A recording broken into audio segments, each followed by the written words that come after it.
et ne constitue en aucun cas une imposition, ni des belligérants, encore moins des puissances étrangères.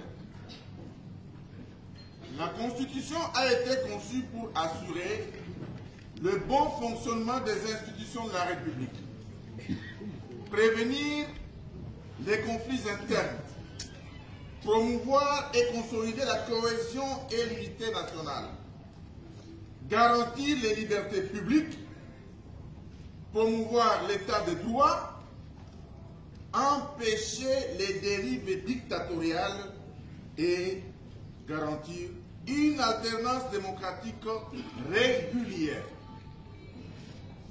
En outre, il n'y a rien de plus faux que l'affirmation de M. Félix Tshilombo déclarant à Lubumbashi que l'article 217 serait responsable de l'occupation de nos terres par des étrangers. En réalité, là, il confond la notion de souveraineté avec la notion de cession de terre.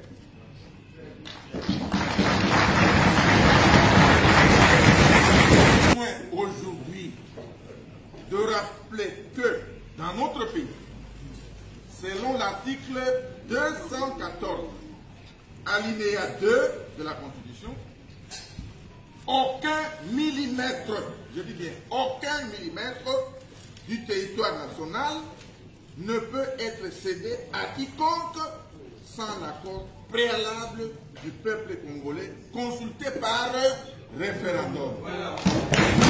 Disposition de la Constitution du 18 février 2006 n'empêche M.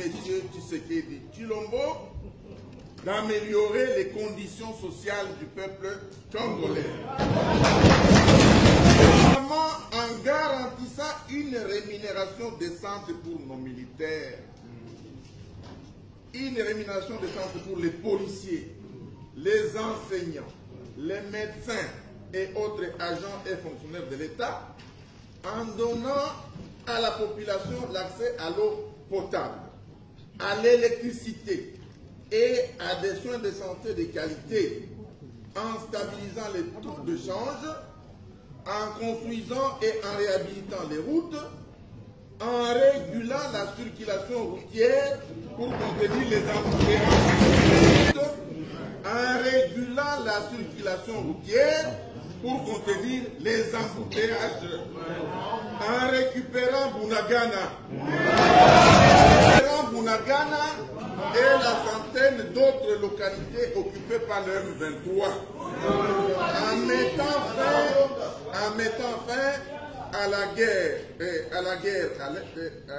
à l'Est, ainsi qu'à l'insécurité généralisée dans le pays.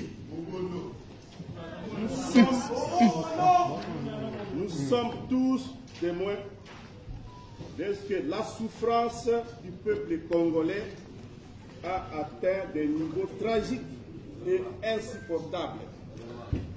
La corruption et le détournement des deniers publics sont devenus des pratiques institutionnalisées.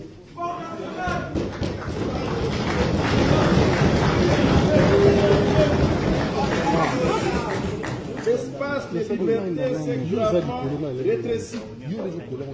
La répression contre l'opposition a conduit jusqu'à l'ignoble assassinat de l'honorable Chérubin Okende. Les droits humains, le tribalisme, le népotisme, les arrestations arbitraires et détentions illégales des opposants, notamment à l'heure actuelle, Seth Kikouni, Jean-Marc Kaboun, Mike Mukebai et bien d'autres, les arrestations arbitraires et détentions illégales également des journalistes et des défenseurs des droits humains sont désormais des faits quotidiens dans ces pays. Le changement de la Constitution voulu par M. Tshisekedi Tshilombo intervient dans un contexte de crise profonde. La RDC, notre pays, est confronté sur son intégrité territoriale à une grave menace alimentée par l'ingérence directe du Rwanda et de l'Ouganda et la résurgence du M23.